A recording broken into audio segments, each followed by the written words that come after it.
Olá, graça e paz. Seja bem-vindo ao canal Bíblia e Teologia, um canal que vai proporcionar para você estudos teológicos e reflexões bíblicas.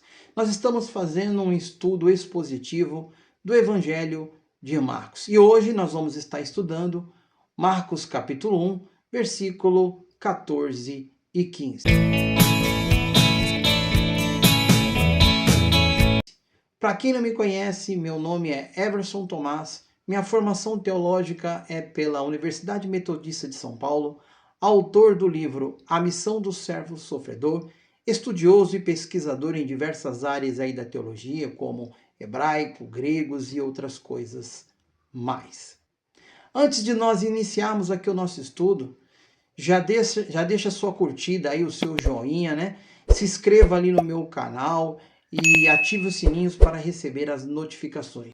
E indique aí o meu canal aí para o seu amigo mais próximo. Sem mais delongas, vamos iniciar o nosso estudo. O Evangelho de Marcos, ele não foi escrito em ordem cronológica, nas sequências dos fatos.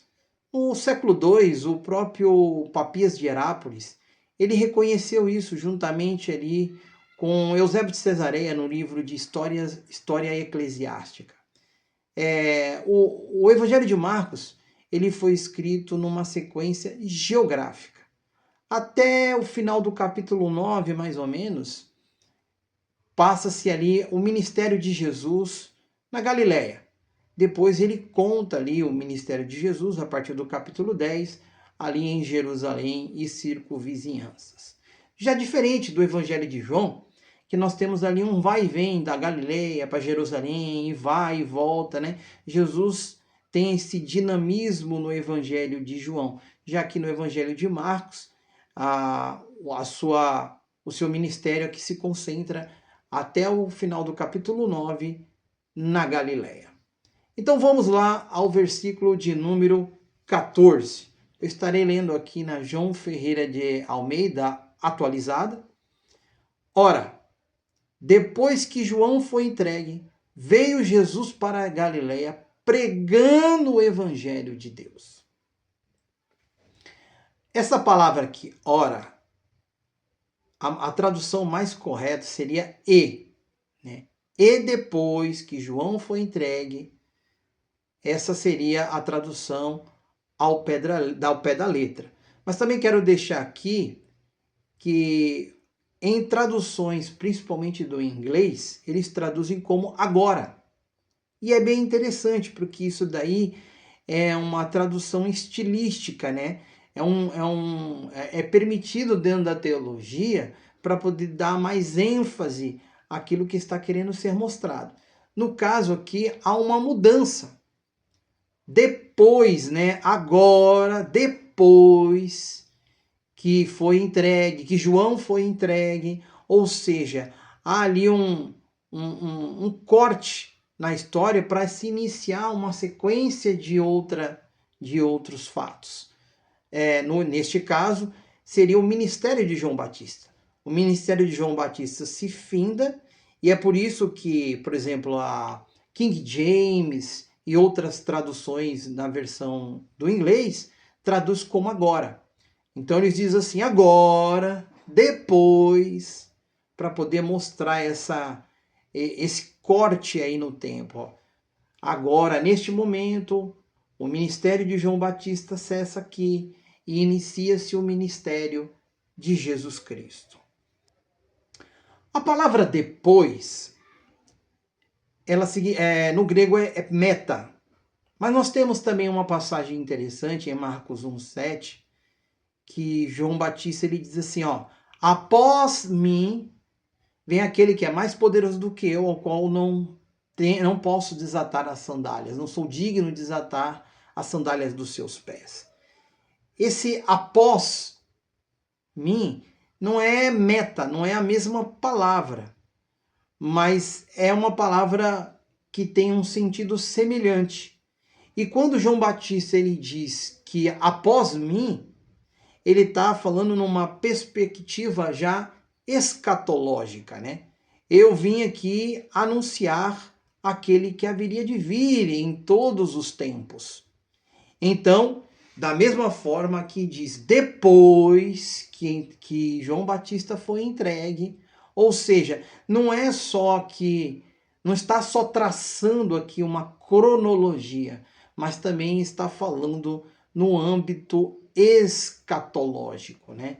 Depois de João Batista, agora é o momento do Novo Testamento, né? De inserir-se, de nós entrarmos num Novo Testamento. João Batista foi entregue. O termo entregue, que no grego é paradothenai, significa um verbo passivo divino. O que isso significa? Significa que quem entregou João Batista não foram ali os guardas romanos, mas sim o próprio Deus. O próprio Deus ali entregou João Batista na mão das autoridades, para que cessasse ali o seu ministério e viesse o ministério de Jesus Cristo. Assim como também a Bíblia nos relata que o Filho do Homem será entregue nas mãos dos homens. Marcos 9:31. O Filho do Homem será entregue aos príncipes dos sacerdotes, aos escribas, e eles o condenarão à morte e entregarão na mão dos gentios. Então veja bem, o passivo divino do verbo também se encontra aqui. Jesus, Deus, foi quem entregou Jesus. Jesus foi entregue por Deus, não foi ali não foi ali a autoridade romana, não foi ali a autoridade do Império Romano, mas já estava ali nos propósitos eternos de Deus, né? O que aconteceu foram os propósitos de Deus se realizando naquele momento. Entregue aos escribas, entregue aos sacerdotes, entregue aos homens, entregue aos gentios.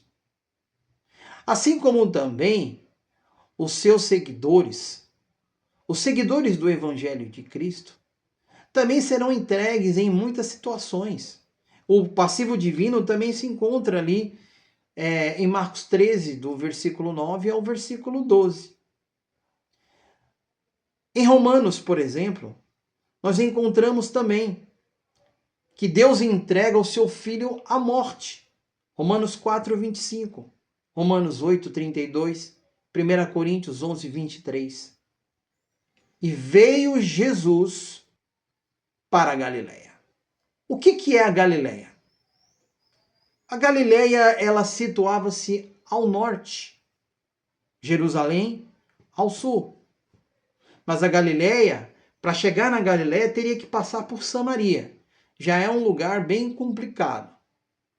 E aí, chegando ali na Galileia, o que nós podemos encontrar?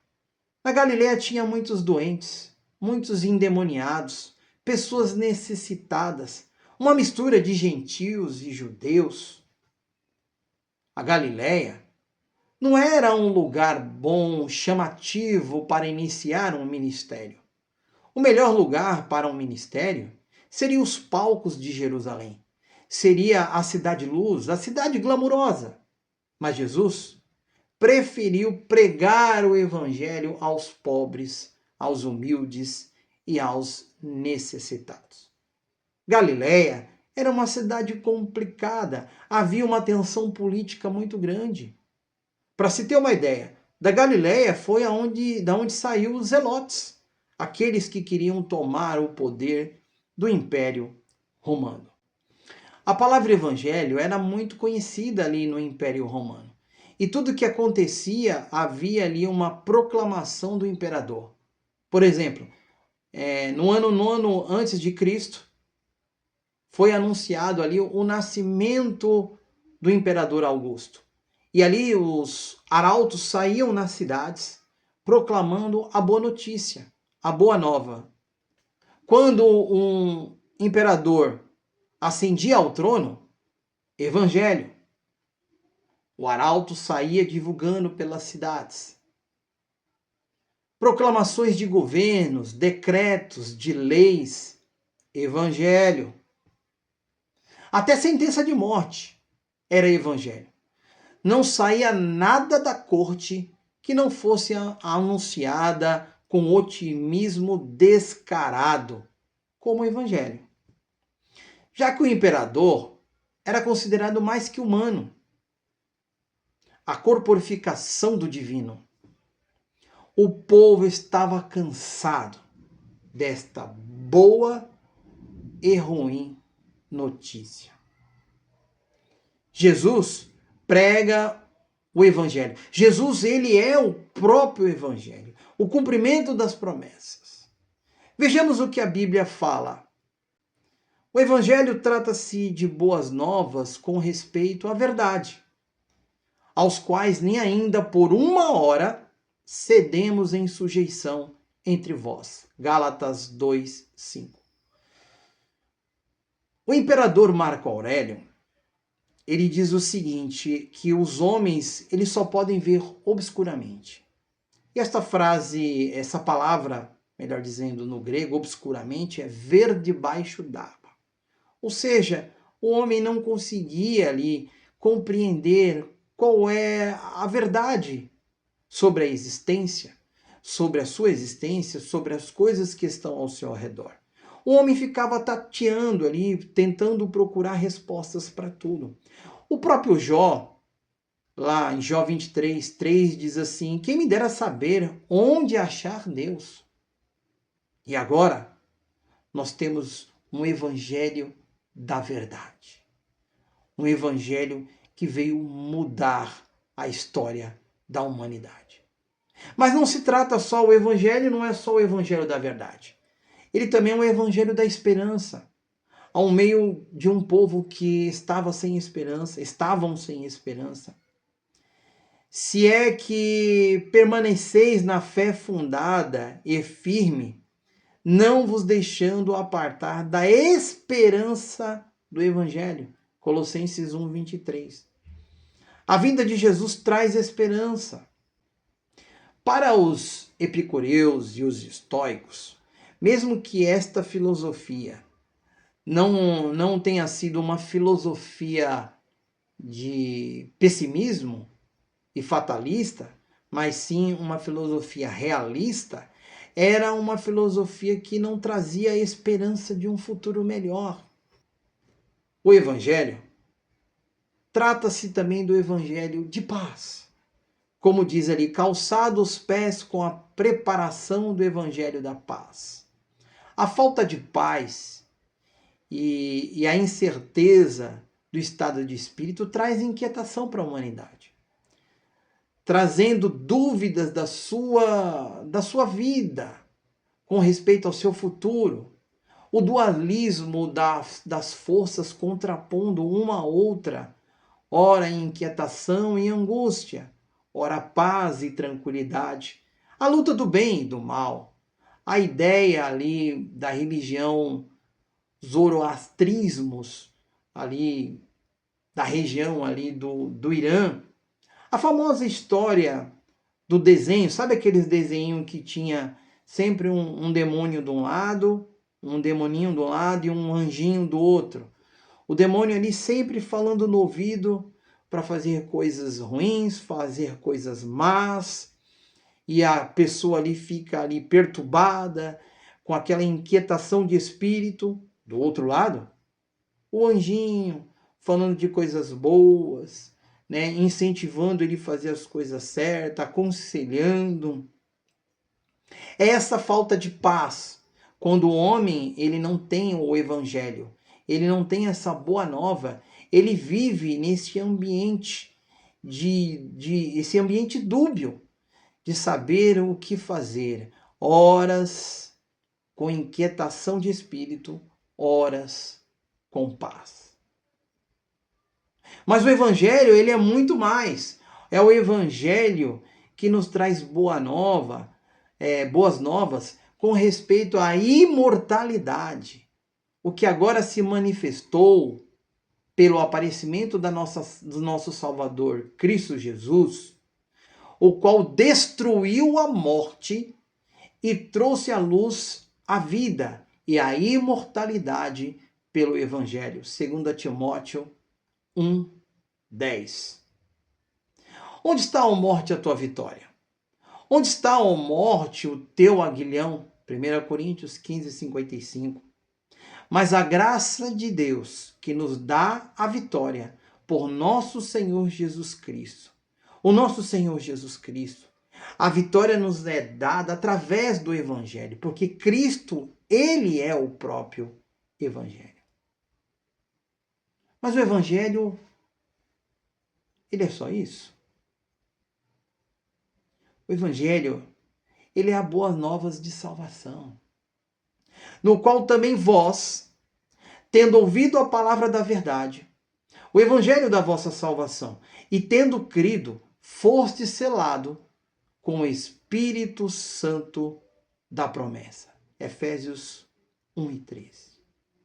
Nós somos selados com o Espírito Santo da promessa.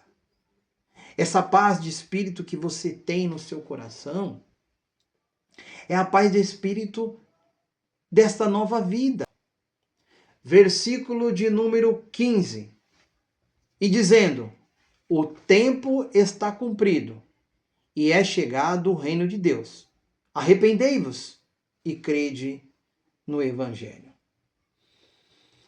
O tempo está cumprido. Mais uma vez aqui, não é o tempo cronológico, é o kairos. E isso aqui está dizendo que, olha, é o momento oportuno. Agora é o momento oportuno. O momento oportuno de quê? Do reino de Deus. É o momento oportuno com respeito ao reino de Deus. Então ele não enfatiza ali somente o fim da antiga aliança, mas tem como a priori aqui a nova aliança. A aliança que apresenta o reino de Deus. E com relação à interpretação sobre o reino, eu quero mencionar duas interpretações. Existem diversas interpretações. Pelo menos eu conheço 5, mas irei mencionar duas aqui. A primeira dela é a interpretação política. Os próprios judeus acreditavam que Jesus, entrando montado no jumentinho, seria aquele que iria tomar o poder ali, iria se rebelar contra o Império Romano. Então é um reino político, um reino físico. E eles se enganaram com relação a isso. A segunda forma de interpretar seria somente um reino espiritual. Jesus veio e implantou o seu reino dentro de nós. Eu vou falar 3, melhor dizendo. E o terceiro é conhecido como o reino do já e o ainda não. Muito difundido aí entre os teólogos. O já é o reino realmente espiritual, o reino em nós. Ele já aconteceu. Mas o ainda não é o estabelecimento de todas as coisas, é o reino eterno, o estado eterno. E isso ainda não aconteceu. O melhor é entender a expressão reino no termo dinâmico. No hebraico, reino é malkut. Malkut não tem somente um sentido de reino, mas tem um sentido de reinado. O reino de Deus em nós, reinando em nós. Essa referência daqui da palavra malkut no Antigo Testamento não tem esse sentido estático, territorial, ou domínio em que um rei governa. Da mesma forma, a palavra basileia no grego, ele não pode ser entendido teologicamente como um reino físico, mas um reinado. Algo que está acontecendo a todo momento e ele é dinâmico.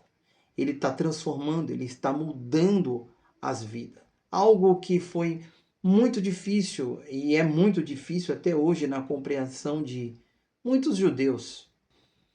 Arrependei-vos. Esta palavra não é tão simples como pensamos. A palavra grega metanoia, mudança de mente, nós estamos expostos a confundir duas coisas: a aflição pelas consequências do pecado e a aflição pelo pecado em si.